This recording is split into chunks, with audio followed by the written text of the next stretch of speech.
पूर्वाभ्यासेन तैनेव ह्रियते ह्यवशो अपि सः जिज्ञासुरपि योगस्य शब्द ब्रह्म अति वर्तते।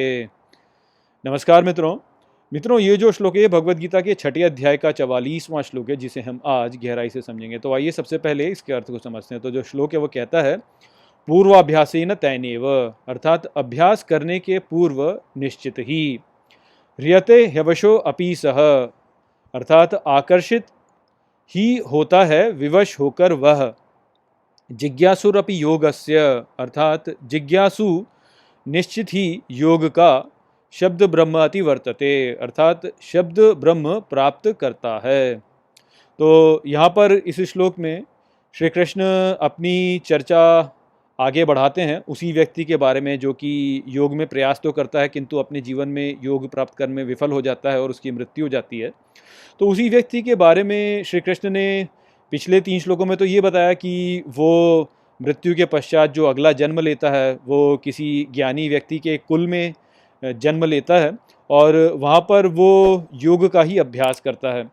तो अब उसी के बारे में आगे यहाँ पर श्री कृष्ण कहते हैं कि ऐसे अभ्यास के पूर्व वो विवश होकर के योग के प्रति आकर्षित होता है और इस प्रकार योग के प्रति आकर्षित होकर और अभ्यास करके वो अंत में ब्रह्म को प्राप्त कर ही लेता है।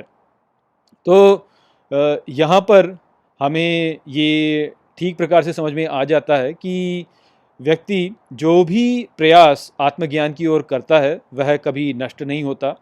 जहाँ पर भी वो अपने इस प्रयास को एक जीवन में छोड़ता है, अपने अगले जीवन में वहीं से वह इस प्रयास को आरंभ करता है और इस प्रकार से वो आत्मज्ञान में प्रगति करता जाता है और अपने इस अभ्यास के द्वारा वो अंत में ब्रह्म को प्राप्त कर ही लेता है। तो अब हमें यहाँ पे ये समझना है कि ऐसा क्यों होता है कि जो व्यक्ति योग के प्रति थोड़ा भी अभ्यास करता है अपने एक जीवन में, वो अगले जीवन में उसी की ओर आकर्षित होता है। तो ऐसा क्यों होता है? ऐसा वास्तव में इसलिए होता है क्योंकि जब भी हम योग के प्रति कुछ भी प्रयास करते हैं तो इस प्रयास के द्वारा हम अपने भीतर योग से संबंधित जो संस्कार होते हैं उनको अपने भीतर विकसित करते हैं और हमारे ये जो संस्कार होते हैं ये हमें योग में प्रगति करने के लिए और आगे हमें प्रेरित करते रहते हैं। तो हमारा जो जीवन होता है उसमें हमारा एक स्थूल शरीर है और हमारा एक सूक्ष्म शरीर है। जब हमारी मृत्यु होती है तो हमारा जो स्थूल शरीर होता है वो नष्ट हो जाता है, किंतु हमारा जो सूक्ष्म शरीर होता है वह नष्ट नहीं होता। और ये जो हमारा सूक्ष्म शरीर होता है ये एक नए स्थूल शरीर के साथ में जुड़ करके अगले जन्म में जाता है। अब जो हमारे संस्कार होते हैं वो वास्तव में हमारे इस सूक्ष्म शरीर का भाग होते हैं, अर्थात जब हम एक मृत्यु को प्राप्त करके अगला जन्म लेते हैं तो जो हमारे संस्कार होते हैं वो हमारे साथ में ही रहते हैं। और क्योंकि हमने अपने पिछले जीवन में किसी एक प्रकार के संस्कार विकसित किए होते हैं तो इसलिए अगले जो हम जीवन में जब जन्म लेते हैं तो यही संस्कार हमारे साथ में रहते हैं। और यही ये स्पष्ट करता है कि क्यों जो नवजात शिशु होते हैं उनमें भी अलग अलग जो नवजात शिशु होते हैं उनका जो व्यक्तित्व होता है वो एक दूसरे से भिन्न होता है। ऐसा इसीलिए होता है क्योंकि उन्होंने अपने पिछले जन्म से संस्कार जो होते हैं वो लिए हुए होते हैं और यही संस्कार जो होते हैं वो उनके अगले जन्म में भी व्यक्त हो रहे होते हैं। तो इस कारण से नवजात शिशु जो होता है उसका भी अपना एक स्वयं का व्यक्तित्व होता ही है, क्योंकि वो संस्कार होते हैं जो उसके पिछले जन्म के वो अपने साथ में उन्हें लेकर आता है। अब यदि हमने अपने पिछले जन्म में बुरे संस्कार विकसित किए होते हैं तो हम अगले जन्म में भी फिर बुरे संस्कारों में ही जुड़े रहते हैं और इस प्रकार से हम अगले जीवन में भी बुरे जो कार्य होते हैं वही करते रहते हैं।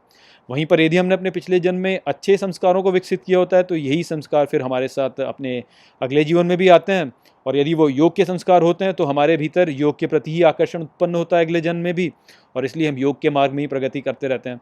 अब श्री कृष्ण ने ये तो बताया कि जो व्यक्ति योग में प्रयास करता है वो अगले जन्म में भी योगियों के कुल में या तो किसी अलौकिक बुद्धि वाले व्यक्ति के कुल में जन्म लेता है, तो उसे इस प्रकार की ही स्थिति में जन्म दिया जाता है जो कि योग में जो वो प्रगति करता है उसके अनुकूल हो, और उसके भीतर संस्कार तो होते ही हैं योग वाले। तो इस प्रकार से एक अनुकूल वातावरण उस व्यक्ति को दिया जाता है उसके अगले जन्म में, ताकि उसकी जो यात्रा पिछले जन्म में थी जो कि बीच में समाप्त हो गई उसको वो आगे बढ़ा सके और आत्मज्ञान की ओर प्रगति कर सके। तो इस प्रकार से हमें ये स्पष्ट होता है कि जब भी हम योग की ओर प्रयास करते हैं, आत्मज्ञान को प्राप्त करने में हम प्रयास करते हैं, तो ये जो प्रयास होता है ये कभी व्यर्थ नहीं होता। आगे चलकर भी सृष्टि जो होती है वो हमें ऐसे ही वातावरण में लेकर जाती है जहाँ पर कि ये जो हमारी यात्रा होती है आत्मज्ञान वाली, इसको हम आगे बढ़ा सकें। वहीं पर यदि हम अपने जीवन में केवल प्रयास ऐसा करते हैं जहाँ पे कि हम शक्ति को प्राप्त करना चाहें या हम धन को प्राप्त करना चाहें, तो जो हमने संस्कार वहाँ पे विकसित किए होते हैं वो शक्ति और धन को प्राप्त करने वाले ही किए होते हैं। और अगले जन्म में जो हमें नए जो परिस्थितियाँ होती हैं वो हमें जब दी जाती हैं, तो वो जो परिस्थितियाँ होती हैं वो ऐसी होती हैं कि हम अपने संस्कारों के साथ में अपने आत्मज्ञान की ओर यदि हम प्रयास करना भी चाहें तो वहाँ पे हमें एक द्वंद्व देखने को मिलता है, क्योंकि ये जो जीवन है ये वास्तव में आत्मज्ञान की ओर प्रगति करने वाला ही जीवन है। तो यदि हमने आत्मज्ञान की ओर प्रगति की तो तब तो हमें अनुकूल स्थिति दी जाएगी ताकि हम आत्मज्ञान की ओर प्रगति करते जाएं। किंतु यदि हमने आत्मज्ञान की ओर प्रगति नहीं की तो तब उस स्थिति में हमारे साथ में ये होगा कि हमारे संस्कार तो विपरीत होंगे और ये सृष्टि होगी वो हमें आत्मज्ञान की ओर ही ले जाना चाहेगी। तो इस कारण से हमारे जो स्थिति होगी वो घर्षण की ओर चली जाएगी, जहाँ पर कि जो आत्मज्ञान की ओर प्रगति है उसको करने के लिए हमें द्वंद्व का सामना करना पड़ता है।